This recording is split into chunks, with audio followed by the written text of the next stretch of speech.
Un fermo per possesso di marijuana.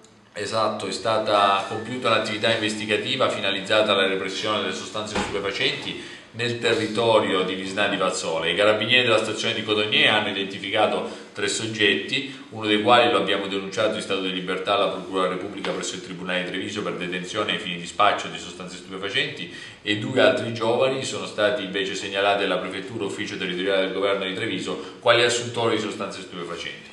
L'operazione ha portato al sequestro di una buona dose di sostanze stupefacenti, circa 20 grammi divise appunto in ulteriori dose, e di un macinino che serve appunto per triturare la marijuana. Marijuana che è risultata 9 volte ben superiore al principio attivo previsto dalla legge e la sostanza stupefacente ben oltre la modica quantità prevista dal decreto ministeriale.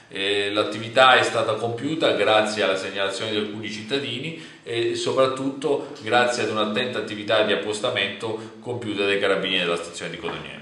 Ai giovani verrà anche ritirata la patente? Ai giovani verrà ritirata sicuramente la patente all'esito delle analisi che verranno effettuate e soprattutto su disposizione della Prefettura, visto che noi li abbiamo segnalati all'Ufficio Territoriale del Governo. Nei confronti del sampolese ventenne verrà invece denunciato appunto all'autorità giudiziaria e quindi ci sarà un processo a suo carico.